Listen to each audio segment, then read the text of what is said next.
I'm Haley Harper and I'm 18. I'm Maddie Norris and I'm 19. I'm Faith Stepchinsky, I'm 19. Phineas McClintock, 19. Bob Arnold, 19.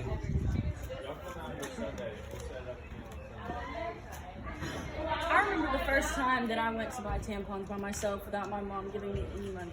They cost almost $16 with a $3 tax, around a $3 tax. I remember thinking, why is this such a crazy high tax for an item that is literally a necessity for women and those who menstruate everywhere? This is rooted in the sexism and discriminatory nature of our U.S. government.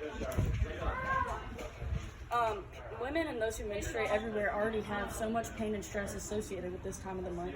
Why would we add to it by just making them having to pay more money for items that they literally need? Here's some of the things that women and those who menstruate everywhere experience. About 5% of women experience PMDD, premenstrual dissociative disorder, and 10 million American women have menorrhagia, which is just like extreme symptoms such as pains, cramps, bloatings around this time of the month. Women should not have to pay a tax, much less a luxury tax, for products that are necessities and out of their control. These prices should be lowered to, or honestly gotten rid of, to create accessible and affordability hygiene for women and eliminate discrimination against those who menstruate. This tax is rooted in the sexist nature of our government. The definition of a luxury tax on an item is putting a tax on anything, on any object that is not considered a necessity. Taxes in some states on these items can even go somewhere upwards of 20%. That's like if I bought something for $10, it would actually be $12, which doesn't seem like a lot, but is crazy when you add it up, especially when these are already given, when these taxes are given for once a month for almost half the population everywhere. This tax is called the pink tax, and it was put in by male governors in 2019. Leah Rodriguez, a journalist and women's rights advocate for the Global Citizen, explains that this jury decided to tax feminine hygiene products as a luxury item, while things like golf memberships and erectile dysfunction meds remain at the normal tax rate.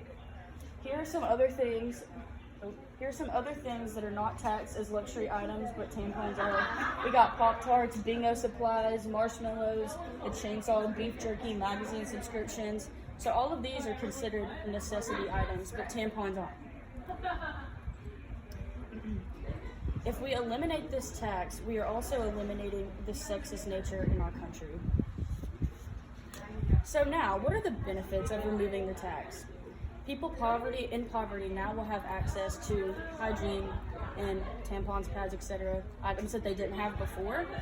Accessibility at schools, places of work, just common areas, public restrooms is important as well, and maybe now those places can afford it. Jill LeBlanc from One World Education describes in her work how a lot of businesses and schools can't provide feminine hygiene products due to the high prices and high taxes, or at least that's what they say. So if we lowered this tax, that would literally give them no reason to not supply that. Children with menstrual cycles is another thing that we don't talk about, such as like young girls and other people that they are not really used to all this. And in 2021, Nancy Carana from NPR.org says she was surprised and shocked to learn how many young girls have cried or experienced extreme panic attacks because they did not have immediate access to tampons or pads. This helps all people who menstruate, not just the poor. It puts money back into the people's pockets because now that they don't have to pay this tax, we have more money. And if you look at that economically, that does help the economy. The problem here is clear. The benefits are even more. So let's move towards a solution. So now you're thinking, how much tax does this cause for the government, and where should we take this to? Now, if we're going to get rid of this tax.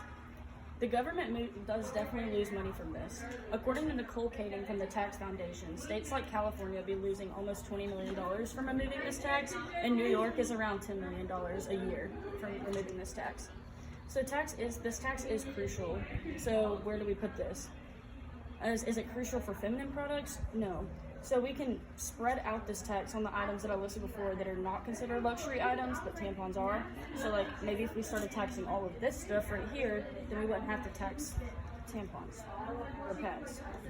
Author Christina Capatags, the VP of Social Access at CBS, gives a list of crazy things in each state that are not luxury tax, yet tampons are. For example, this one in California isn't taxed, but Pop-Tarts are. And like I said before, California gets almost $20 million in tax revenue from tampons. So, I don't know. That just doesn't really make any sense, and it seems unfair and sexist. In Missouri, bingo is also that way. Bingo supplies. It's just, none of it makes any sense. So if we disperse this taxes, there's literally no negative economic impact that this could have on our country.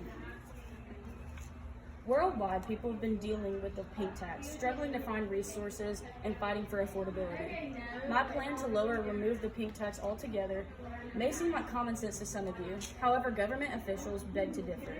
This time of the month is already so hard on women everywhere, from cramps to cravings, from crying to bloating, from pain and just frustration. This week is so hard. Why make it harder?